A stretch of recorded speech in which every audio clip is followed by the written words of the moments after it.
गंजबासुदा में हरपाल मुस्कान संस्था ने एक अनूठी मिसाल पेश की। दिवाली बच्चों के परिवारों के बीच मनाई जाए, जो बच्चे बाजार में अपने माँ बाप के सहयोग के लिए और अपने घर को रोशन करने के लिए अलग अलग तरह के सामानों की दुकान लगाकर या घर घर मोहल्ले घूमकर सामान बेचते हैं। बाल दिवस और दीपावली के पावन पर्व पर बच्चों के चेहरों पर खुशी और उनके घर को रोशन करने के लिए, साथ ही दिवाली के दिन उनके मुंह में मिठास घोलने का प्रयास हैप्पीनेस किट वितरण के माध्यम से करने की कोशिश संस्था के युवाओं द्वारा की गई। संस्था के करीब 50 युवाओं ने मिलकर इस कार्यक्रम को अंजाम दिया। संस्था द्वारा किट में मिठाई का पैकेट, दिया बाती और तेल का पाउच वितरित किया गया।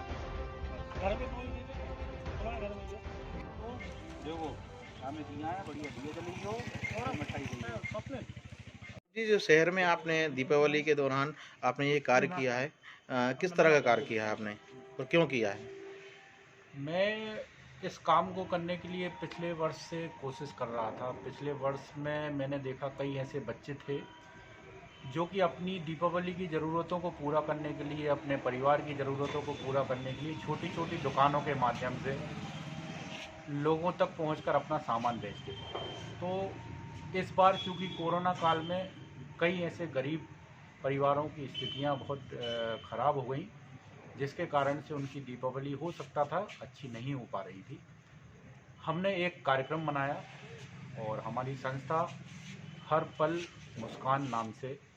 संस्था ने करीब 50 हमारे युवा साथियों ने मिलकर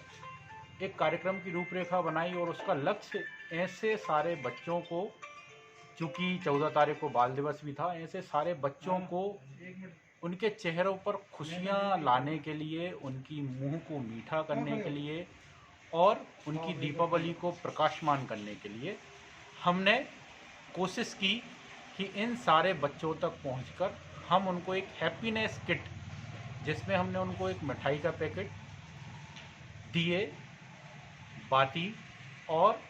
उस दिए को जलाने के लिए तेल, हमने ये सारी हैप्पीनेस किट हमारे टीम के माध्यम से, हमारे सहयोगियों के माध्यम से हम लोगों ने उन तक पहुंचाई है। और हमारी यही लक्ष्य था कि इन सारे बच्चों को इस दीपावली मुंह मीठा करने के लिए और अपने घर उजाला करने के लिए किसी तरह की कोई समस्या ना हो, और यही हमारा लक्ष्य था और इस लक्ष्य को हमने पूरा किया। और भविष्य में हर पल मुस्कान संस्था द्वारा इस तरीके के कार्यक्रम और भी किए जाते रहेंगे। हमारे लिए सहयोग भी मिलेगा। हमको 50 लोगों का बहुत अभूतपूर्व सहयोग मिला है और भविष्य में हम इस कार्यक्रम को और बढ़ चढ़कर करना चाहेंगे, जिसमें हम चाहते हैं कि अन्य समाजसेवी भी हमारे साथ जुड़ें और हमारा लक्ष्य भी अगली बार बड़ा होगा। करीब 160 पैकेट हम लोगों ने इस बार बांटे हैं, 160 हैप्पीनेस किट हम लोगों ने बच्चों तक पहुंचाई हैं और अगले साल हो सकता है ये 160